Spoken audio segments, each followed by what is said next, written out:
Welcome to DC Statehood Today, the show that keeps you informed on the latest DC statehood issues. My name is Denisha Richard.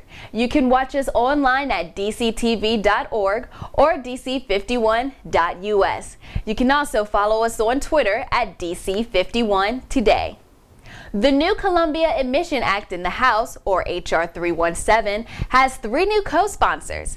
Congresswoman Lofgren, Congresswoman Rice, and Congressman Rupersberger are the new sponsors in the House supporting statehood for the District of Columbia. This brings the total number of co-sponsors for H.R. 317 to 125. The Senate equivalent, Bill S-1688, has 18 co-sponsors. Both bills seek to make the District of Columbia the 51st state in the Union. And earlier this year, D.C. Delegate Eleanor Holmes Norton introduced a new bill in Congress, H.R. 552, or the District of Columbia Budget Autonomy Act of 2015. The bill calls for amending the District of Columbia Home Rule Act and eliminate all federally imposed mandates over the local budget process and financial management of the District of Columbia. We will continue to monitor the progress of this bill. Recently, at-large council member Anita Bonds, along with at-large council member Vincent Orange, introduced a D.C. statehood resolution at the National Conference of State Legislators. The resolution had enough votes to pass in the Judiciary Subcommittee, but the result was reversed when it was discovered that the vote count was inaccurate, as two states that supported the resolution had left the meeting during the final vote tally. During its 45th Legislative Conference in Washington, D.C., the Black Congressional Caucus held a D.C. statehood panel. The panel, hosted and moderated by D.C. Delegate Eleanor Holmes Norton, was held at the Washington Convention Center. The panelists included D.C. Councilmember David Grosso, U.S. Shadow Representative Franklin Garcia, the chair of the Cannabis Campaign, Adam Ettinger, and restaurant owner Khalid Pitts. D.C. Councilmember David Grosso introduced the Local Resident Voting Rights Act of 2015. This bill would allow D.C. non-U.S. residents, permanent residents, also known as green card holders, to vote in local elections in the district. If the bill is passed by the D.C. City Council, some fear that the U.S. Congress could once again meddle into D.C. local law affairs and try to prevent enforcement of the law. We'll keep you posted on the developments of the bill. During the summer, a new group was formed called Disrupt DC. The activist group went to Ocean City, Maryland and held a beach party for DC statehood. The group, led by Daniel Lewis, held a civil activity on the city's boardwalk, where they waved DC flags with the slogan, "No taxation without representation," and handed out pro-statehood flyers to beachgoers. In our next segment, we will hear more about this group, but first, DC Senator Michael D. Brown will talk about what he is doing to bring statehood to the nation's capital. Hello, and welcome to the DC Statehood Today show. I am your host today, Theodora Brown, and joining me is Senator Michael D. Brown, who is the Shadow Senator for the District of Columbia. Welcome, Senator Brown. Oh, thanks for having me. I'm happy to be here. Wonderful to have you here. So I just want to start off asking you, how did you get involved in politics? Well, you know, it's funny. I studied political science when I was in college, and I got out of college and was looking for a job, and I went to work for Jimmy Carter, helping him in his re-election campaign. We weren't very successful with that, but that led me to a job at the Democratic National Committee, where I was for 4 years, ended up being the director of their direct mail programs, and I started a consulting firm after that, after leaving that, and for 25 years I represented political campaigns and nonprofit groups doing direct mail. So one day I just decided to run for public office. I thought, you know, 35 years in politics, I should try to get elected to something. And so what did you run for first? What was your first office? Well, the first office I ran for was ANC Commissioner. And that's very often the first office that people run for in the District of Columbia. It's a really tough job. But we needed a commissioner in our neighborhood. There was a vacancy. So I ran and got elected, and I did that for one term. And then I went back to running my business. You know, that was something I did on the side. I ran my business. So the first time I ran for citywide office, I ran for this office. And so how long ago was that? And that was in 2006. Okay. So I've been doing this about 9 years. Okay, and so what has the work? What is the work that you've done in the last 9 years for DC Statehood? Well, you know, we've done a lot of things. We've lobbied Congress. I think that the most progress we made, the one thing that we've really accomplished, is when I started this job, everybody talked about voting rights. There was legislation in the House of Representatives and in the Senate to give the district one vote. It was based on the Missouri Compromise, and they were going to give Utah a vote and DC a vote. That failed. And we were able to change the conversation, I think, from one of a single vote to statehood. And I think that's what we've accomplished. But some of the things I've done is, you know, I have a weekly radio talk show that I've had for 2.5 years. And tell us some more about that radio talk show. Well, we started, we found out that we could do an internet talk show and that we could afford to do it. It was relatively inexpensive. We knew that this was a subject that people didn't know about. There was a survey done in the early, like 2005, that showed that 80% of the people in America didn't know that we didn't have the same rights as everybody else. So we thought we need to get the word out, and we started a talk show with I started it with a very old political friend of mine who we worked together for Carter, as a matter of fact, Kathleen Gomez, and we've been doing the show for 2.5 years. And the last time we looked, a few weeks ago, we had about 5,000 listeners. So we that's think right. that's and you're able to determine where your listeners are coming from. What other states they're coming? You know, they're coming from. No, we don't have that technology yet, Okay. and we can't tell if you're listening to the whole show or not. We can only tell that you've tuned in, and how many people have tuned in. But the show was picked up by another platform, and it's played 3 times a week. It's played live on Sunday nights, but then it's played 3 times a week in the Boston area, on a platform in the Boston area, Fall River Community Radio. Awesome. So tell me about how does your work intersect with the executive office of the mayor of the District of Columbia and the DC City Council? Well, you know, our basic responsibility, as outlined in the statute that created our office, was to lobby Congress for statehood and to keep the city council and the mayor's office informed about our progress. So we testify before the city council from time to time and let them know what's going on Capitol Hill. We've broadened our mandate a little bit and get involved in issues that your regular senators and representatives would get involved in, federal legislation and things like gun control and other things that affect our city. We just got a grant actually from the mayor to create a website, an educational website. So that's great. That's great. We work with both of them as closely as we can. Wonderful. Well, I thank you today for joining us today, and thank you for the work that you're doing on behalf of the residents of the District of Columbia. Well, Senator it's Brown. my honor to serve. It really is. Thank you so much. Thank you so much for having me. Thank you.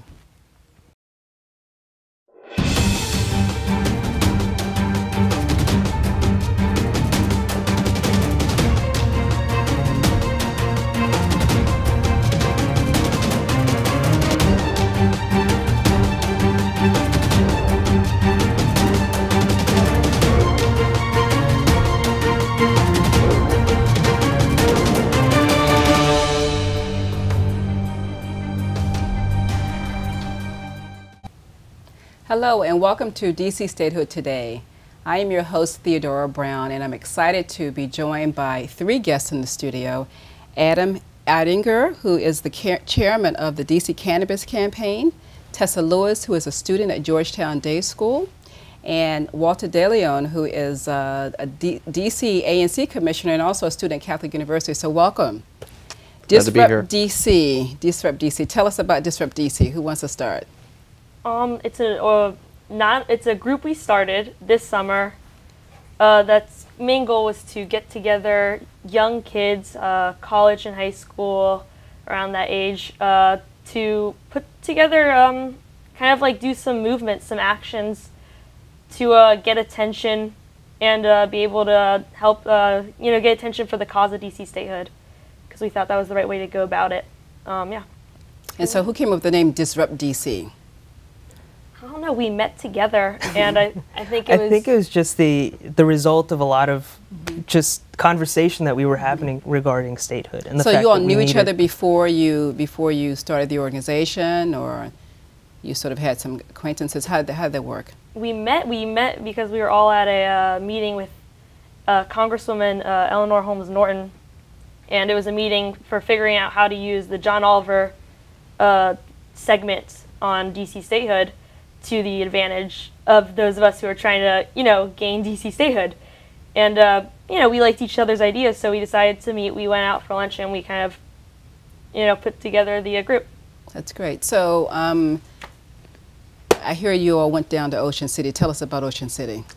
Well, I'm not a youth. I'm 42 years old, but I feel You're the elder statesman of the Well, group. I've been doing DC statehood activism for 20 years. I've been arrested numerous times for the cause, and I've been always wondering, why aren't the students freaking out in this town? I mean, they're looking forward to becoming 18-year-olds, and they're not going to be able to vote for a member of Congress.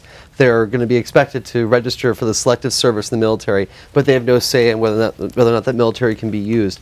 So I thought, if there are young people that want help to organize, it's the least I could do as an adult who has a car, who has, some money to help them. And so at lunch we got together and we plotted out an idea to go to Congressman Andy Harris's district in Ocean City. He's been attaching riders that are undemocratic to the DC budget. And we made a leaflet together. We did all the editing together. We organized people to go. I think all in all, it was just a couple dozen people that went, or was it less maybe? But it wasn't. It doesn't matter really. It was a dozen of us, I guess.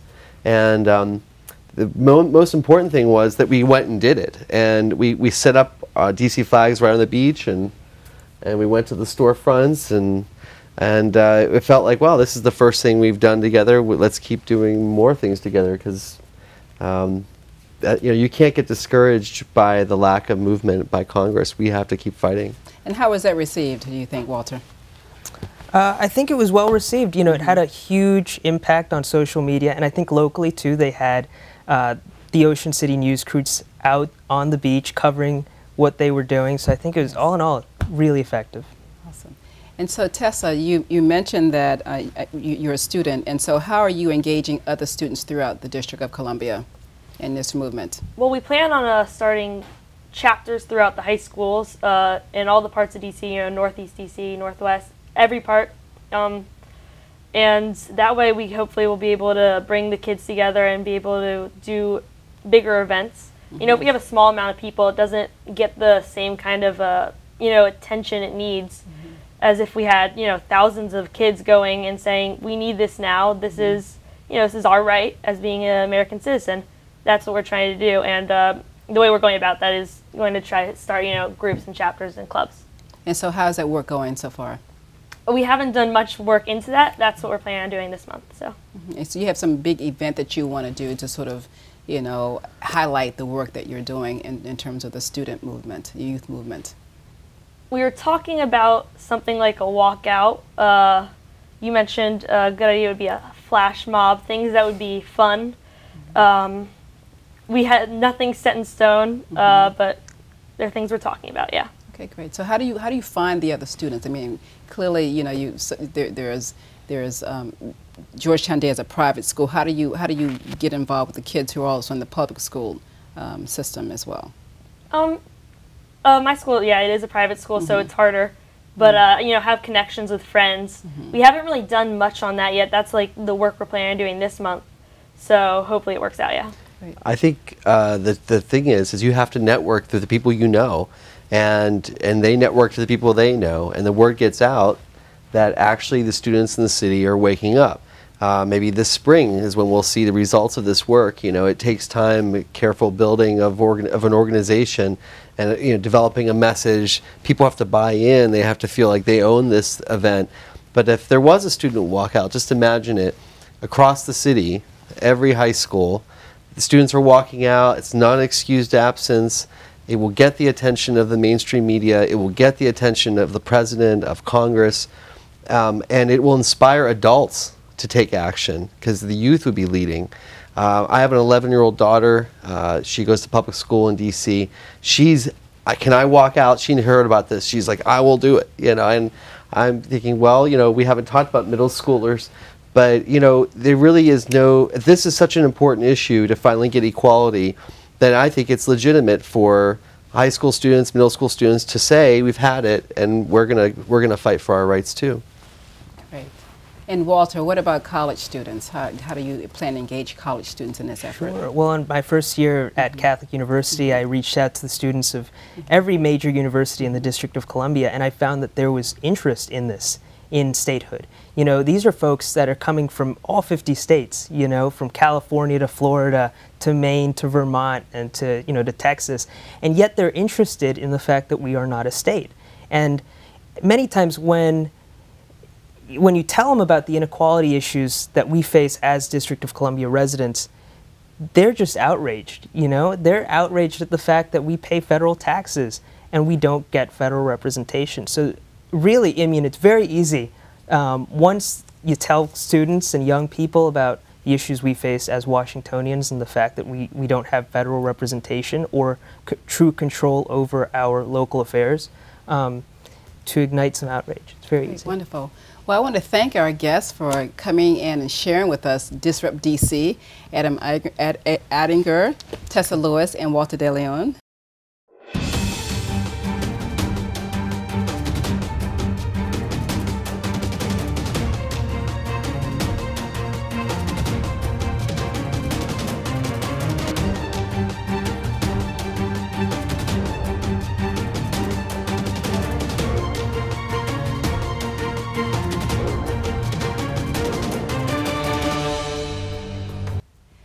Hello and welcome to DC Statehood Today show. My name is Theodora Brown and I'm serving as your host today. And I have with me as my guest Anise Jenkins, who is the Executive Director of Stand Up for Democracy in DC, FreeDC. Welcome, Anise Jenkins. Thank you so much. That's a mouthful. Tell me more about the organization. Our organization was founded in 1997 when the Congress basically took over all powers of the DC local democratically elected government when they stripped everything, all local powers except for parks and recreation. And this was done, a lot of people feel, in retaliation for the 4th term of former mayor and council member Marion Barry. We decided on that day of the takeover to go down to the White House fence, to get on the fence, which we knew was a violation, and be arrested in protest, to say that no matter who was elected, who was voted for, we as American citizens had the right to make these decisions. So how many people actually joined you that day when you went to the White House for the protest? There were about 10 who actually came, maybe 5 were arrested, but right after that the organization attracted churches, unions, schools, universities. It was a mass protest against this. And the senator who was in control of the Senate committee was Launch Faircloth. And 13 buses of DC residents went down to North Carolina to campaign for his opponent, who at that time was former Senator Edward, I've forgotten his name now, but he won.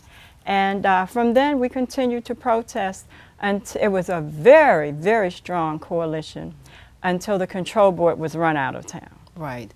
And so what are your current efforts and activities around democracy in DC? Well, what we found out is a lot of people in DC and beyond DC don't know about our status. They have no idea that you have 655,000 people living in the nation's capital, in the heart of what is supposed to be the democracy of the world, that have no participation in their own Congress, who don't control their own local budget, who don't elect or appoint their own local judges. What we do is educate, basically educate. We were at, recently we were at the Black Caucus, and we had a booth there with materials, educational materials such as this. We talk to people. And what exactly is that you're holding in your hand? Well, this is called the DC Statehood Mythbusters, and it addresses a lot of things that we found out over the years, that misconceptions that people have about DC getting its rights as a state. For example, one says that they thought that DC wasn't large enough to be a state. And we answered that DC has as many people as Wyoming and Vermont, which it does, and DC is continuing to grow. There's one that's really funny that I find I would never think of, but they say, well, 51 stars on the flag would ruin the United States flag. We have a flag right here that shows 51 stars look really good on the United States flag. So it's like 10 points that we address that we call Mythbusters. And so how is that information received, and how was your activism received during the last week, during the Congressional Black Caucus Legislative Week? Yes, it was very positive. The thing is that we are educating, people are finding out, and mostly the response is shock. People are actually shocked. They can't believe it. We're the only country in what is called the democratic world where the capital has no representation. And so how do you stay in touch with people that you meet in your travels, whether it's in DC or the surrounding jurisdictions? Yes, we ask people to sign a petition that says, I support DC statehood. And usually there's no problem with that at all. Once you answer the questions that they ask, if they're concerned about us having the land that is the mall, the National Mall, or the White House, or the Smithsonian, we make it very clear that no, that's not. That's for everybody. That's for all Americans. We make it clear that we want to have control of our own neighborhoods, our own schools, just like every other jurisdiction has. So it's very positive. We collect these names. We include them in our database, and we stay in touch. We've done this for, actually we were founded in 1997, and we've been doing it for a long time. And so have you seen a lot of success in terms of the people in the other states sort of, either contributing to your, financially contributing to your activities, or they are informing other people where they live, or they putting on programs? I mean, just sort of how does that play out? Well, I would say that one challenge that we have is once people express their support, they go home. And they go back to their community, they go back to the neighborhood, and they might forget about us. So I remember talking to Congressman John Lewis, who was involved in the 60s and still involved in civil rights. And I said, well, what can we do? What can we do to make people remember us when they go home? And he said very bluntly, he said, you're too quiet. So what was he advocating that you do? He was advocating, I think, the way we started. We started with protests. We started with civil disobedience. We started with rallies. Education will lead and inspire people to act, but we have to go that next step and act to keep our situation on people's minds so that they can remember and they can help us, because they have the power and we have the power. If we work together, we can do it. Right. And so it sounds like there's a lot of work to be done, but I love your energy, and I thank you so much for coming to the show today and sharing with us about the activities of FreeDC. Thank you so much. I hope you found the interviews interesting. In the last segment of the show, we will take you through some history of DC statehood. I hope you find it both educational and entertaining. With the District of Columbia Organic Act of 1801, Washington, D.C. officially came under the control of the U.S. Congress. For being part of the federal city and not of a state, former Maryland and Virginia state residents gave up their congressional representation, among other benefits afforded to state residents. For most of its history, the city's leadership was appointed by the President of the United States, and from 1874 to 1975, the city was administered by 3-member board of commissioners, also appointed by the President.